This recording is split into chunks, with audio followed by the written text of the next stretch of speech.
शीतल P Singh आए हैं। शीतल जी, बहुत बहुत स्वागत है। हम सब लोग पटना में मिले भी थे।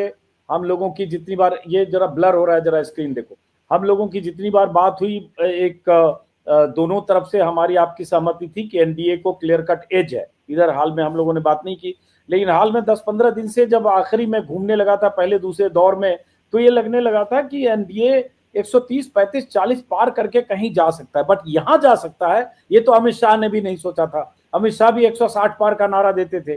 तो ये तो वही मैंने उनसे पूछा कुर्बान अली से, बियॉन्ड एक्सपेक्टेशन, बियॉन्ड इमेजिनेशन हो गया। ये 200 के आंकड़े के पास जा रहे हैं और सिर्फ जेडीयू और बीजेपी ही जोड़ते हैं तो 170 सीट हो जा रहा है। जी देखिए, जो प्रबंधन कुशलता जिसे कहें आप, मैनेजमेंट एक्सीलेंस जो अमित शाह ने डेवलप किया है और जिस तरह से संस्थाएं उनकी जेब में हैं, उनकी जरूरत के हिसाब से एक्ट करती हैं। अब उसके बाद चुनावों में धीरे धीरे जो पार्टियां हैं विपक्ष के नाम पर, उन सब के लिए मौत की घंटी है। ये चुनाव जदयू के लिए अब मौत की घंटी है। आपने इसके पहले जो आप कह रहे थे, मैं वहीं पहुंच गया। भले ही इस बार नीतीश कुमार को वो मुख्यमंत्री बनने देंगे, लेकिन वो पूरे 5 साल के लिए बनेंगे, मुझे इस पे शक है। कुछ न कुछ अरेंजमेंट होगा। जहां तक उनके सांसदों का दिल्ली में सपोर्ट देने का सवाल है, जिस दिन वो चाहेंगे उस दिन नीतीश कुमार के पास शायद एक आध कोई बचे, वरना सब सांसद उनके साथ होंगे। ये नीतीश कुमार को भले ही गलतफहमी हो, लेकिन वो बचा नहीं पाएंगे। इस समय की जो डिस्पेंसेशन है, उसकी ताकत, उसकी सामर्थ्य और उसके खतरे को हमारे विपक्ष में जो भी लोग हैं, इसमें कोई शक नहीं कि नीतीश कुमार बहुत योग्य हैं। उनमें तुलनात्मक रूप में बड़े होशियार हैं, अब तक सफल रहे हैं। इस चुनाव में भी उन्होंने बहुत अच्छा प्रदर्शन कर लिया है, लेकिन उन्होंने ही नहीं किया है, एलजेपी ने भी किया है, हमने भी किया है और अन्य ने भी किया है, और ये सब बीजेपी ने कराया है। इसके पीछे जो योजना है वो सीसीटीवी में के कैमरों में होटल में कागज लगा के बैठ के एक एक सीट पर मुझे मालूम है कि कैसे अमित शाह ने चीजों को कराया है। वो एक सीट काराकाट में जहां वो पवन सिंह की बीवी लड़ रही है, तो उसको राजपूत वोट न मिल जाए, वो सीट जदयू लड़ रही है, लेकिन उस सीट पर राजनाथ सिंह को भेजा गया, केंद्रीय मंत्री को, एक सीट के लिए कि राजपूत वोट न मिल जाए। तो बीजेपी अपनी सीटें नहीं लड़ रही थी, बीजेपी 243 की 243 सीट लड़ रही थी।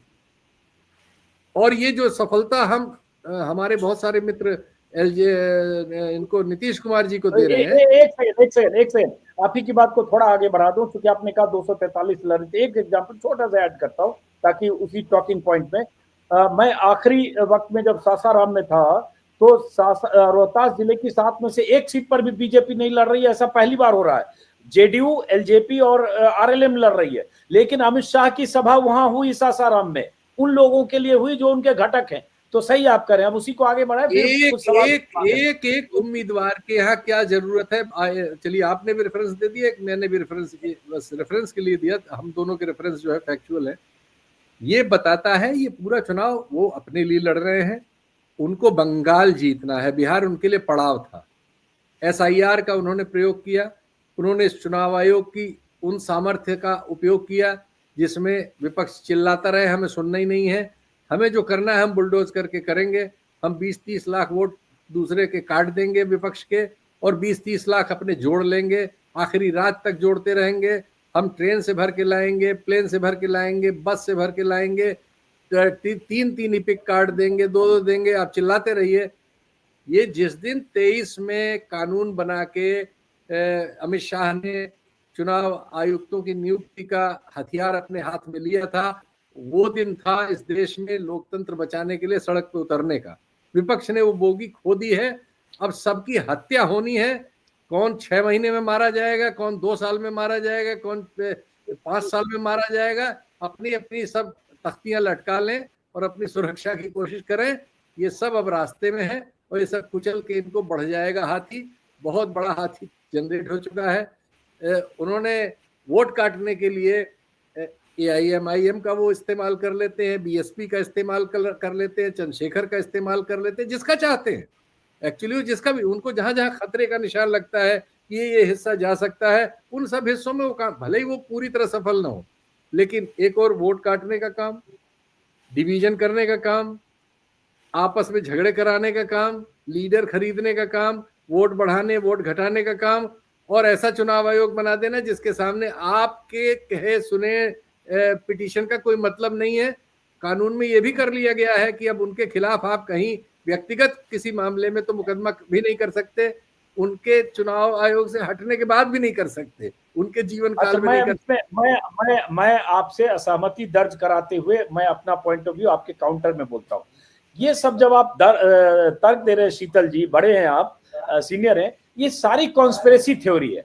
और जब इतना अपार बहुमत किसी को एनडीए को मिल रहा है जिसमें 199 मतलब 200 का नंबर टच कर रहा है, जेडीयू अपने परफॉर्मेंस को पिछली बार से लगभग डबल की स्थिति में है, आरजेडी अपने परफॉर्मेंस से आधे से भी बहुत नीचे है, कांग्रेस बुरी गत में है 5 सीट, वीआईपी 0 है, खाता नहीं खुल रहा है।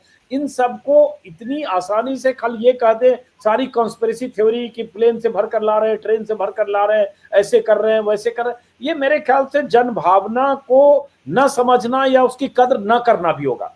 जो हम लोग घूम के अगर हमें लग रहा था कि पूरा कर लेता हूँ, हम लोग को घूम कर अगर लग रहा था कि एनडीए को बढ़त है और एनडीए 130-35 सीट जा सकती है आगे भी, तो हम ट्रेन में लाए हुए लोग भी नहीं देख रहे थे, बस में लाए हुए लोग भी नहीं देख रहे थे, हम तो वहां जो घूम रहे थे। हाँ, उसमें एक फैक्टर जरूर था, 1.5 करोड़ महिलाओं को 10,000 स्कीम का फायदा, वो एक फैक्टर जरूर था, नीतीश के प्रति सहानुभूति थी, और कुछ 2005 के पहले की बैड मेमोरीज थी जिसका जो जिक्र लोग कर रहे थे। कुछ वहां लोकल लेवल पर जातियों का आपसी संघर्ष भी होता है, जहां यादव बहुल इलाके हैं वहां अति पिछड़ी जातियां काउंटर में लामबंद होती है, तो वो सारे फैक्टर तो दिख रहे थे। लेकिन जो आप करें वो कहना बहुत सरलीकरण करना हो जाएगा शीतल जी, नहीं, वो माफ करिए पूरी नहीं, आपकी बात बिल्कुल सही है। अगर वो सरलीकरण तब होता अगर मैं उसको सिर्फ अभी और आज आपके प्रोग्राम में कह रहा होता। मैं इसको पिछले 3 साल से कह रहा हूँ, लगातार मेरे दर्जनों वीडियो हैं इस पर स्पेसिफिक भी बने हुए, कि जब चुनाव आयुक्तों की नियुक्ति का ये कानून बदला गया, वो मुद्दा था जिसको लेके आप उसको ठीक अगर नहीं करा सकते तो इस देश में आप अब इनसे चुनाव कैसे लड़ेंगे। ये मैं बात इस बात को, और ये जो जहां तक ये ट्रेन से लेके आने वाला है, मैं लगातार सोशल मीडिया पर भी अपने कार्यक्रमों में भी लगातार उन वीडियोस के साथ पोस्ट डालता रहा हूँ, लिखता रहा हूँ, बोलता रहा हूँ, और इसके बसों से लाने वाला भी मैं बोलता रहा हूँ, ये सब चीजें मैं बोल रहा हूँ। आज उनका कल्मिनेशन है तो मैं उनको छोड़ दूं तो ये भी ठीक नहीं है। मैं नहीं करो मत छोड़िए, लेकिन मैं कहो सिर्फ वो वजह का अगर जनमानस पे बहुत सारे फैक्टर काम कर रहे थे तो उन फैक्टर्स को भी फैक्टर इन करना होगा। मैं सिर्फ इतना कह रहा हूँ, उन फैक्टर्स को फैक्टर इन करने के लिए मेरे बहुत सारे मित्र, पत्रकार मित्र सब उन फैक्टर्स को फैक्टर इन कर रहे हैं। मैं सारे तो चीजें नहीं ले सकता, लेकिन मैं जिन चीजों को ले सकता हूं जो मुझे लगता है कि जरूरी है, देश के सबसे गरीब राज्य में, देश के सबसे ज्यादा पलायन करने वाले राज्य में, देश में सबसे ज्यादा स्वास्थ्य की अस्वास्थ्यकर सेवाओं वाले राज्य में अगर ये नतीजे हैं तो उनके कारणों को ढूंढने की हम कोशिश अगर नहीं करें तो फिर वो तो फिर अजीब सी बात होगी। नहीं जरूर करें, लेकिन एक बड़ा कारण तो ये भी हो गया ना शीतल जी, 1.5 करोड़ लोगों को अगर 10,000 आपने दे दिया, महिलाओं को अगर इतना कैश ट्रांसफर किया, ये कोई बड़ी बात छोटी बात थोड़ी है। 9% महिलाओं के वोट बढ़ गए और हर विधानसभा में 18,000 से ज्यादा महिलाओं ने वोट दे दिया, और आपने पेंशन वालों को 400 से 1100 कर दिया, तो हर तरह की जो लाभार्थी स्कीम आपने लगभग 40,000 करोड़ की 45,000 करोड़ की आपने डाल दी, तो वो एक बड़ा फैक्टर वो भी है। नहीं वो भी नहीं, आप उसका नतीजा सिर्फ वही मत देखिए, बगल में झारखंड वालों ने जो विपक्ष की सरकार है उसने भी पैसा दिया 2,500, उनको भी फायदा मिला। मध्य प्रदेश जहां से बीमारी शुरू हुई उनको सबसे पहले उसका फायदा मिला, फिर इसका फायदा महाराष्ट्र में हमने देखा, इसका फायदा हमने हरियाणा में देखा है, दिल्ली में देखा, और अब हम बिहार में देख रहे हैं, झारखंड में देख चुके हैं। तो ये सब तो मतलब इनकी ऐसा तो नहीं है कि आज चूंकि जीत हो गई है तो हम इसकी बात न करें, ये भी बात होगी, वो भी बात होगी।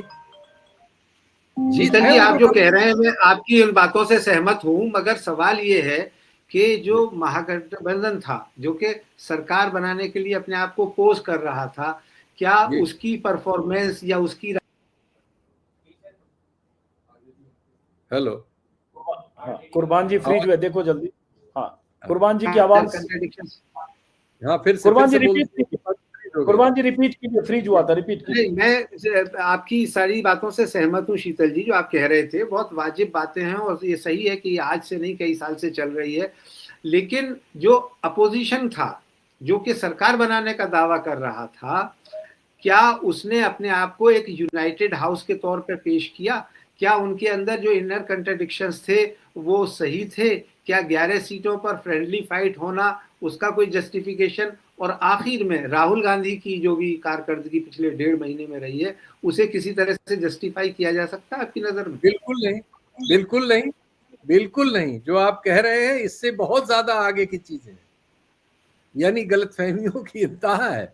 और ये मैंने कहा ना, ये गलतफहमी वहां से शुरू होती है कि जब ये कानून बना, जिसके जरिए उन्होंने, आप कह रहे हो कि अब चुनाव आयोग ये गलती कर रहा है, ये बदमाशी कर रहा है, ये इलेक्टोरल रोल में बदमाशी कर रखी है। अरे ये चुनाव आयोग ही बदमाशी से बना है भाई, ये कानून ही गलत है। तो बुनियाद से आप पकड़ोगे नहीं, बाद में आके आप किसी विलाप का कोई मतलब नहीं है। तो शीतल जी, एक पक्ष तो हो गया कि जो एनडीए का के पक्ष में क्या हो रहा है और जो बीजेपी ने किया, चुनाव आयोग गलत है, और जो भी मशीनरी के महागठबंधन की तरफ से विपक्ष के खेमे का कैसे इसमें पोस्टमार्टम करेंगे? कुछ खामियां विपक्ष में भी रही, या सिर्फ उन्होंने सब कुछ कर दिया? और कुछ, अरे विपक्ष में तो भयानक खामियां है, वो बताइए जरा, वो सब। भाई ये आरजेडी को 29 सीट, भाई 5 सीट पर कांग्रेस, 0 सीट वीआईपी, मुख्यमंत्री उप मुख्यमंत्री के लिए लड़ाई हो रही थी, वो खूटा गाड़ के सानी बैठ के 0, खाता तो खुलता, 2-3 सीट भी तो आता। तो ये इसको राघोपुर, अब देखिए राघोपुर में अभी पता चला तेजस्वी 200-300 वोट से आगे आए, अभी से लगातार मैं देख रहा हूँ राघोपुर खोल के, हर मिनट कभी 200 से, कभी 500 से, कभी 300 से, कभी 1200 से लगातार पीछे चल रहे। वो तो आपकी सीट है, 25 साल से माता पिता और खुद आप 10 साल से। अरे भाई हार भी सकते हैं, 10 साल है, लेकिन उनकी माताजी भी हार चुकी थी। अब ये लोग 2010 में हारी थी। तो ये भाई आप देखिए कि 2 दिन इनका हेलीकॉप्टर नहीं उड़ पाया, पानी बरस गया, तो ये घर से निकले नहीं। और जो नीतीश कुमार 20 साल से मुख्यमंत्री हैं, वो थे, ये तो आपने भी कहा, सबने कहा था। तो जब ये इतने बड़े बड़े लोग हैं, तो फिर इतने बड़े लोगों के लिए राजनीति छोड़ी नहीं है मोदी और शाह जी ने। इतना बड़ा होने के बावजूद शाह जी वहां होटल में सीसीटीवी बंद करके एक एक सीट पे इंतजाम कर रहे थे, और ये पहलवान लोग, इनकी आंधी चल रही थी। तो बेचारा ये कुछ परिस्थितिवश इनको क्या होता है कि अकलियत जो है अपने कंधे पे उठा लेती है, उसके बेचारे के उनके सर्वाइवल का सवाल है, उनको तरह तरह के दंड दिए जा रहे हैं मेजोरिटेरियन पॉलिटिक्स के चलते, तो वो बेचारे लड़ रहे हैं, उसमें ही अपना समर्थन और अपनी काबिलियत ढूंढ लेते हैं। वो इनकी सभाओं की भीड़ बढ़ा रहे हैं, वो इनको चंदा दे रहे हैं, वो इनके लिए। चीज है, एक मिनट एक इंटरेस्टिंग चीज है भाई, ये नंबर निकालो कौन कौन सी सीट है। एमआईएम फिर 5 सीट पर लीड कर रहा है, ओवैसी की पार्टी, जिसके बारे में इस बार कहा जा रहा था 2 से 3 सीट इस बार शायद निकाल पाए, तो एमआईएम ने फिर अच्छा परफॉर्मेंस कर दिया भाई। 5 सीट पर, ये इलेक्शन कमीशन का डेटा है, एमआईएम 5 सीट पर लीड कर रहा है। मतलब ओवैसी की पार्टी, ये तो कांग्रेस के बराबर हो गई ओवैसी की पार्टी, बल्कि ज्यादा।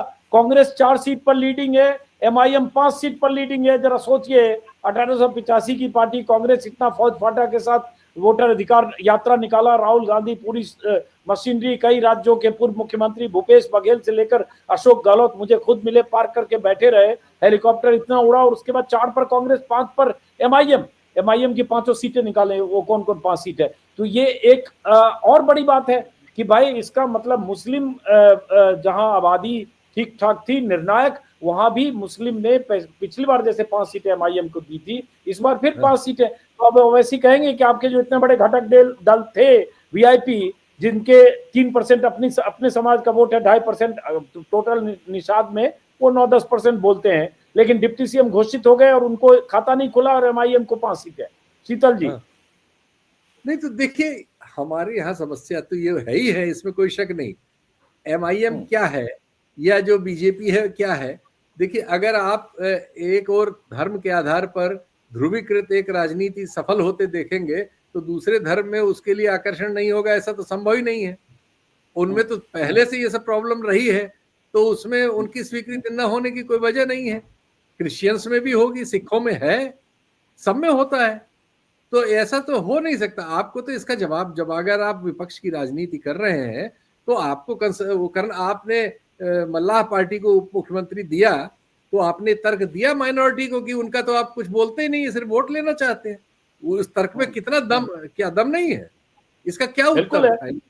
ये सवाल मैंने पूछा था तेजस्वी से कि भाई आप जो 17% है उनको आपने छोड़ दिया, और एक आपके मुकेश सहनी खूंटा गाड़ के बैठ गए तो उनको आपने डिप्टी सीएम घोषित कर दिया। तो सही बात है कि जितनी दावेदारी हिस्सेदारी है उसका भी तो कुछ ख्याल करेंगे, क्योंकि उनको अब सीधे ऐसे जोड़ लेंगे कि 14-15% आप, 17% वो, मिलके 32% हो गया फ्री में। नहीं, यही जब आप राजनीति को शॉर्टकट में कर देंगे, आप कोई आइडियोलॉजिकल प्लेटफॉर्म बनाएंगे नहीं, चीजों पे आप कंसिस्टेंट नहीं रहेंगे, आप भी वही उसी लाइन पे चलेंगे, और सामने आपके कौन है, पहली बात है कि सामने आपके कौन है, उसके हिसाब से अगर आप अपने को चैलेंज के तौर पे तैयार नहीं करेंगे और शॉर्टकट में जाएंगे तो ऐसे ही शॉर्टकट नतीजे आएंगे। सामने वाला बहुत तैयार है, आप बिल्कुल तैयार नहीं है, और आप पुराने हरबा हथियारों से सोच रहे हैं कि आप उनका मुकाबला कर लेंगे, तो कुछ नहीं कर लेंगे। उन्होंने मायावती जी को भी भेजा, मायावती जी ने भी एक सीट पे शायद रनर अप भी चल रही है कहीं, एक सीट पे शायद डीएसपी रामगढ़ में आगे चल रही है। हाँ आगे, हाँ, तो एक 1.76 या 1.6 उनको भी वोट मिल रहा है। तो बीजेपी तो इतना इंतजाम करती है कि मायावती जी को घर में से उठा के भेजती है, उनकी रैली लखनऊ में कराती है कि अखिलेश का वो, अब अखिलेश भी सोच के बैठे हैं कि लोकसभा में हो गया था तो अब 27 बस, ये सब मुख्यमंत्री बने बैठे थे, ये सब लोग मुख्यमंत्री बने बैठे हैं, और वो बैठ के इनका काम कर रहे होंगे कि उत्तर प्रदेश को हमें कैसे बचाना है, और आप 27 में पाएंगे कि ये बने हुए मुख्यमंत्री फिर कहीं धराशायी न मिले। तो ये हमारी समस्या नहीं, ये विपक्ष के लोग, इनकी भी वही समस्या है कि आपने जैसा बताया कि जब पानी बरस गया तो हेलीकॉप्टर के लिए बैठे रह गए, निकले नहीं, और जो 20 साल से मुख्यमंत्री हैं और जो जिनको कहा जा रहा है कि उनको बीमारी भी है और मानसिक स्वास्थ्य उनका कठिनाई में है, वो बेचारे कार से 400 किलोमीटर चल के चले आए 20 सभाएं करके। तो कोई मुकाबला ही नहीं है, ये लोग मुकाबला कर रही है, राजा महाराजा हो गए थे।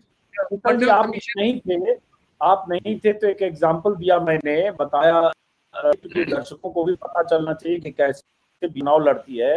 मैंने बताया कि मैं बक्सर में था तो जिस रेस्टोरेंट में खाना खा रहा था, अचानक दूसरे टेबल पे देखा 10-12 लोग भगवा साफा वाले बैठे थे, उनमें से एक सज्जन मुझे बार बार गौर से देख रहे थे, मैं भी देख रहा था, मैं पहचान नहीं रहा था, मुझे लगा पता नहीं क्यों पहचानने की कोशिश कर रहे हैं या क्या। अचानक उठ के आया, प्रणाम किया, उन्होंने बोला कि मैं सतीश गौतम और मैं आगरा का एमपी हूँ और मैं यहाँ बक्सर में हूँ। आप कैसे? बोला 1 महीने से हूँ बक्सर, जिम्मेदारी, और माफ करे अलीगढ़, और वो बक्सर में अभी देख रहा हूँ कि आनंद मिश्रा जो वहाँ फॉर्मर आईपीएस है वो जीत रहे हैं। सेम मैंने बताया कि वो स्वतंत्र देव सिंह मुझे झुग्गियों में पर्चा बांटते दिखे आरा के पास, और पूर्णिया में आसपास की सीटों को जोड़ घटाव में अमित शाह ने रोड शो किया, पूर्णिया में रुके रात को, और एक गिरेंद्र मिश्र करके साहित्यकार हैं, छोटे पत्रिकाओं में लिखते हैं, उस तरह से पत्रकार नहीं है, बुद्धिजीवी टाइप के आदमी, उन्होंने कुछ लेख वेख लिखा, कुछ काम किया, तो उनसे अमित शाह ने बुला के 1 घंटे उनसे समझा कि भाई पूर्णिया में किस सीट पे क्या है या आसपास की सीट पे क्या है। उन्होंने पिक्चर डाला गिरेंद्र मिश्र ने, तो मैंने उनको फोन किया, भाई अमित शाह आपको कैसे बुला लिया? 1-to-1 पिक्चर उन्होंने डाला। उन्होंने कहा नहीं मैंने लिखा था कुछ, ये भेजा, तो उनको कहीं से पता चला, उन्होंने मुझे बुलवाया समझने के लिए कि सीट वाइज बताइए कहाँ क्या। तो यहाँ तो आदमी इस तरह से विमर्श करके दिमाग लगा रहा है, और उसके बाद आप अपने हवा में हैं कि बस हम जीते रहे, एसआईआर से जनता इतनी नाखुश है कि झोली भरकर आपको वोट नहीं। और आप एक सेकंड, अमित शाह बहुत सीवियर डायबिटिक थे, अब का हाल मुझे नहीं मालूम है। 2-3 अब लोग कह रहे हैं कि डायबिटीज को उन्होंने कंट्रोल कर लिया है। हाँ देखिए, 2-3 बार उनको डायबिटिक का इंजेक्शन लगता था दिन में, उन्होंने वो भी कंट्रोल किया, और हर समय वो, इस समय पूरी पॉलिटिक्स जो है बीजेपी की, कार्यकर्ताओं से मिलना, मुख्यमंत्रियों को चलाना, चुनाव लड़ना, चुनाव में योजना बनाना, अपने मन का आयोग रखना, अपना आदमी उसमें नियुक्त करना, गवर्नर करना, हर चीज में आप अमित शाह को पाते हैं। इतनी मेहनत आदमी वो कर रहा है जिसके पास इतनी पावर है, इतना एसेट है और सब कुछ है, और आप जो 20-25 हजार करोड़ सबने इन लोगों ने मुख्यमंत्री बन के कमा लिया है, 2-3 घराने हो गए, बस इन्होंने मान लिया कि इनकी जाति आ जाएगी, मुसलमान बेचारा कहाँ जाएगा, उसको जोड़ लेते हैं। तो लो उन्होंने वो भेज देते हैं ओवैसी साहब को, कहाँ जाएगा, वो हो जाता है आपका इंतजाम, भेज देते हैं मायावती जी को, भेज देंगे किसी और को। वो काम कर रहे हैं भाई, इन चीजों पे बहुत थोड़ा काम कर रहे हैं और उनको नियंत्रित भी रख रहे हैं, और आप हवा में हैं, कहाँ जाएगा, नहीं आ जाएगा। शीतल जी ये कहकर मान लीजिए मायावती को हर समय आप ये कि बीजेपी भेज देती है, बीजेपी ही उन्हें लड़ा देती है, या एमआईएम को बीजेपी ही लड़ा देती है, ये कहकर उनको एक मतलब बी टीम के दायरे में अपनी विशफुल थिंकिंग से नहीं डाल रहे हैं।